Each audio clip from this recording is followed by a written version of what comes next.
Hey, what is going on, everybody? Boilon here, back for another video on Marvel Strike Force, and happy Friday. So there was a few things that I've talked about in the last 24 hours or so, namely to do with the Annihilation raid, which is in game right now. So we can take a look. We talked about the rewards already, which I think is still crap, but we're going to take a second look at it anyways. Also, I want to talk about in the second half of the video whether or not you should be coring for Rachel Summers or Sebastian Shaw, given that the raid rewards don't seem to be very good, at least until they release the Omega raid, the Omega version of the raid. There's also a new promo code which I will start things off with as well. And there's something special that I want to share with you before we get started here today. Hey everybody, now some of you probably know that I have been playing Raid Shadow Legends for about the last 6 months, but what if I told you that starting August 21st, for about 3 months, they're going to be running one of the coolest collaborations that I have seen yet in Raid. In partnership with Paramount, we're going to be seeing none other than the Teenage Mutant Ninja Turtles coming to Raid Shadow Legends. That's right, you heard me. And they're going to be starting this off by giving Michelangelo absolutely free, and all you need to do is log in for 7 days during this period. There's also going to be a whole slew of other characters, including the rest of the Ninja Turtles, Leonardo, Donatello, and Raphael. And we'll also be seeing the appearances of April and Shredder, who will be the focus of a very special event dungeon where you can do battle against this big baddie. And this is the absolute best time to start playing Raid, because on top of this amazing Ninja Turtles collab event, you can also get yourself some amazing free starter champions, including the free legendary Karato Fox Hunter for download using the QR code in the top right or in the link in the description below, as well as getting 3 amazing epics: Uugo, Lady Annabelle, and Fayne at account level 10, 20, and 30. And that's not all, because you can get yourself also this amazing champion, Tholen Falbeard, by using the promo code Demon Slayer until the end of the month to get yourself this character. So, what are you waiting for? Download Raid today and let's have ourselves a big ol' pizza party on behalf of the Ninja Turtles. I'll see you there. Now, you may already have this promo code, but in case you don't, I do want to bring this up again. So it's F4 Danger Room. F4 Danger Room in all caps here. And what you get from this is 10,000 antimatter and 50,000 shop credits. Yeah, I know it's not anything super amazing, but there you go. They're spitting out these promo codes like almost every other day, but I just want to make sure that people are getting it at the beginning of my videos. So make sure you plug that in, get a little bit more. That can help you get a little bit more shards, I suppose. Okay, and we're back here in the data mine section of my Discord server. Now, we talked about some of this stuff yesterday, right? So Make mentioned that there is a Sebastian Shaw diamond leaderboard coming around the horizon called Power Drain, which is going to require spending campaign energy and then points for using Sebastian Shaw in raids and Gear Tier 20 and that kind of thing. And we should be seeing this in the blog post today, again, like I mentioned, but the HELLFIRE Danger Room, and we're going to talk about this in terms of like what impact this would have if you don't unlock Sebastian Shaw here today, because that's kind of what I want to talk about in the second half of the video with the kind of revelation about raids that we have talked about lately as well. And we'll cover that too. There is the HELLFIRE Dimension as well, but I do want to remind people that this does not require the HELLFIRE Club, because the requirements are non-mythic mutants. And I don't know if it's going to be that hard or not, because it recommends apparently Gear Tier 16. Although it says event is very challenging, so I really don't know. We'll have to wait and see when it comes to that. But you don't actually need to use the HELLFIRE Club to do this, so that's the important thing to know. Now, some of the newer stuff that I want to kind of talk about today is Thunderbolts being farmable. So Victoria Hand is going to be going into the Blitz store for shop credits, and you can also find in the Blitz Orb if you want. Songbird is going to be available in the Battle World store, where she already is. I'm pretty sure you can already buy her there. So I find this a bit ironic in some senses, I guess, because that they're adding characters to the Battle World store, even though they're kind of already available in the battle. Whatever, doesn't matter.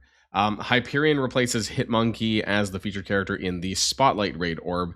So that's going there, and Hyperion will eventually move into the War Store. I don't remember where Hitmonkey will be moving to, though. They do mention this in the text and stuff like that, but I forgot what it was. But anyways, Hyperion will be moving into the war store after the Spotlight Raid Orb. A curse is also going to become the bumpable. What's the word? Bumps, right? Bumpable. So the Ultimus, Basic, Premium, and Mega Orbs, and then also to the supply section of the Ultra store as well. Now, I want to talk about this because this is kind of important, because some people in my Discord were asking me about this stuff. The direct Red Star and Diamond promotions now going to be available in the Antimatter Star for Cursed, replacing Vigilante characters who direct promotions are available in the Elite Store. So this is kind of good to know, and some people did ask me about this, and I wanted to clarify that kind of the timeline in terms of expectations for this, because it's basically going to be 2 months or so when they entered this. So in 2 months' time, a curse should be available in the Elite Store for Red and Diamond promotions, because they did talk about this as well. Not that we care, but Black Panther, Shuri, Hank Pym, and Gladiator have been removed from the Mega Orb. Congratulations. So also the Milestone Orb, apparently this is being retired on August the 29th. So that's going to be next Friday. I mean, I don't think we have any of these still, but if you do, make sure you open them. There was also some offer data mines about the Eyes of Wakanda. Now, I haven't seen the TV show on Disney Plus yet, and to be honest, I was a little bit surprised that they decided not to do another Wakanda. They like to do Wakandan teams. The last team they did was War Dogs, but and then they did some Cosmic Crucible updates way ago, and then of course Black Panther Shuri came out. But I'm a little bit surprised that they didn't decide to do another Wakandan team or some sort of rework with them. They're not very good right now, so all this stuff is kind of garbage, so don't pay too much attention to that. But I do want to kind of go over the weekly blog. Let's go back into full screen mode here, of course. So I want to talk about the Red Star and Diamond availability again, for those of you who don't remember, because this was brought up in my Discord. So after 2 months in the chapter store, direct promotions for these characters will move into the Elite. So it looks like, based on what we just saw, that the Red Stars and the Diamonds at the same time are going to be made available inside the Elite Store. So that's good that they're keeping largely to what they said. I think it's about 2 months, so hopefully that's fine there. And just for the dates that we had for the Vigilantes, this was on the blog post of June the 20th. I believe somewhere in like June 25th is when this happened, that you can see here that the Vigilantes to bumps and their Red Star and Diamond promotions to the Intel Store, right? So 2 months on from that, we're basically around this time now, I guess. We're like, just a bit more than that. So good to know there that they're keeping to that. All right, so let's talk about Sebastian Shaw. Let's also talk about Rachel Summers a little bit too. So I honestly am unsure if I'm going to be buying. So I mentioned that I might buy this offer if it's $20 or less for 75 shards. Now we're going to find out later on today. I think that's when it's going to be coming out. And I have 5 days to decide if I'm going to do that. But I'm not going to be coring either for Sebastian Shaw or Rachel Summers. But I do want to kind of mention why I'm not going to be doing that, and also why maybe you might want to do that in case. So obviously this is going to become available later on today. It's kind of like they said substantial discount. I also want to know what Scopely's idea of substantial discount is. Now, here's going to be the downside if you decide not to. So, I mean, don't. This is kind of weird because I haven't done all my Crucible attacks and things like that. But you do get 5,000 points for this leaderboard for Rachel Summers, and also, well, for Azazel as well, actually, and Sebastian Shaw. So this could be anywhere from 5,000 to 10,000 points if you're trying to push this leaderboard for G20 mutant pieces. So that's the downside if you decide not to unlock them here today, or before Monday, basically, when this event leaves. That being said, I'm already kind of post Xavier, so it doesn't matter too much to me. I'm not exactly sure where I'm going to land on the leaderboard anyways. I know I haven't finished all of my Crucible attacks, but my position didn't seem that good. I was doing 200 cores daily, and I have Azazel, but I mean, it seems like I might not even get as far as I am hoping that I might do, but we'll have to see. Now, what I have been doing, though, is I have been actually buying them out of the Antimatter store. This is just because I do feel that this is still a little bit easier.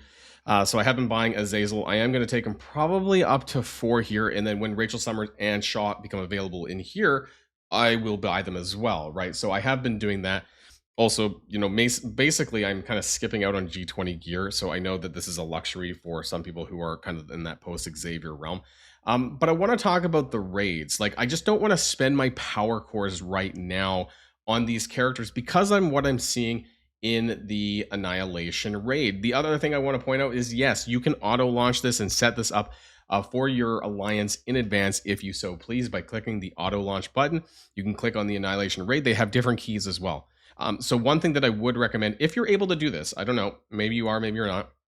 What I would do is I would go into the Chaos raids, and just before it ends, launch a Chaos raid normal so that you can get some additional rewards there. It's completely different energy, completely different. Actually, you know what? Maybe it might, actually, it might still be the same raid energy. So maybe not. I was just thinking that because the Annihilation raid basically only has 8, you could still probably do it. I think the Annihilation raid only has like 8 nodes, so you'll probably still have some leftover energy, honestly. So you could still launch if you have some additional keys where you can do that. Let's talk about the Annihilation raid though. So you know what? Actually, it has separate energy, so go for it. So if you have the keys to launch another Chaos raid before it ends, make sure you do that because they're on completely different energy sets anyways. But let's take a look, right? And unfortunately, you can't, the nodes are like, I can't change the difficulty of the nodes really here, but that's not really the point here, because if we go back and you can see the map here, so it's everyone has their own lane and there are 8 nodes just like we saw before. But if you go into the, well, that doesn't matter either, the rewards, the details though, right? So if we go to the very end, this is D9, right? And this is exactly what I talked about in yesterday's video, where the rewards are basically 350 orb fragments times 8. So this is a grand total of 2,800 if you clear all of them on D9. Now, if you don't have Hellfire Club, you're going to be doing 2 of the nodes at D8, or sorry, at D7, sorry. So you're losing about 140 orb fragments across 2 nodes, which is not a lot. You're still getting about 2,500 orb fragments if you're doing all D9 except the 2 mutant nodes, right? So you're still getting a little bit ahead, but it's so bad. Like the rewards are just so terrible. And some people in the last video commented like, wait for Omega to come out. And I think the one thing that people don't understand is that the difference between normal raid and an Omega raid for Chaos raids is actually very minimal. The amount of change difference between Armory 20s. So this really needs to be like double the amount of rewards to make it worthwhile. And I think it's pretty pitiful on the part of Scopely that they don't really play their own game and they don't understand the kind of rewards that we're looking for. Now, some others made some comments about the raid seasons, that how like if it's too good rewards in there, things are going to get too competitive for alliances. But honestly, at this point, we should be getting gear tier 20 orb fragments. Armory 20 orb fragments should be in the raid season rewards, and the fact that they are not, again, tells me that they don't play their own game. So because these rewards are really not that good across the board, whether it's D7, 8, or D9, I'm just not super thrilled about like early unlocking the Hellfire Club and raising them and doing that. Like eventually I will need to do it, yes, but the rewards right now are just so meager that the difference between 7 and 9, raid season aside, because it doesn't matter, right? We covered that. The ranking rewards are garbage. Is like you're literally getting 1/10 of an orb for Hellfire Club for using them. It's just absolutely ridiculous. I don't know what else to say. Like these are just downright terrible. So for that reason, I am probably going to be holding off. One thing, like I said, one thing that I might do, perhaps I might early unlock Sebastian Shaw if the price is right. If it's less than 20 bucks, I might bite. But I'm not going to be coin for Rachel Summers because I don't need to do that. And she will be available in Antimatter next week, I think. Right, she should be. So I can just wait and just do that then. And then if I do happen to have Sebastian Shaw unlocked, then sure. Right, then I can use the 5 of them. But there's just no rush, in my opinion. And I'm not just saying that, right? You know, to get ahead on the leaderboard or anything like this. Like, I just don't think that there's any rush, given that the rewards are not very good for the raids. And also the Hellfire Club Dimension thing does not require the team. Where it might is the Hellfire Danger Room. But very well, there probably is going to be another team usable, possibly even the Fantastic Four on that. So you will probably have other options available there as well. So I don't know. I think things are a little bit weird here right now in Marvel Strike Force with the raids, because things were just unplanned and unscheduled, and it's a Friday, right? Maybe we'll hear some better stuff next week. Let me know what your thoughts are in the comments down below. Also, don't forget to check out Raid Shadow Legends running their Teenage Mutant Ninja Turtles collab. I mean, super exciting there. And that's definitely where I'm going to be spending my time this weekend. So that's it for now, everyone. And I'll see you guys on the next video. And if you like this video, make sure you hit that subscribe button if you haven't already, and you'll be greatly helping out the channel. Have a great day, and I'll see you guys on the next one.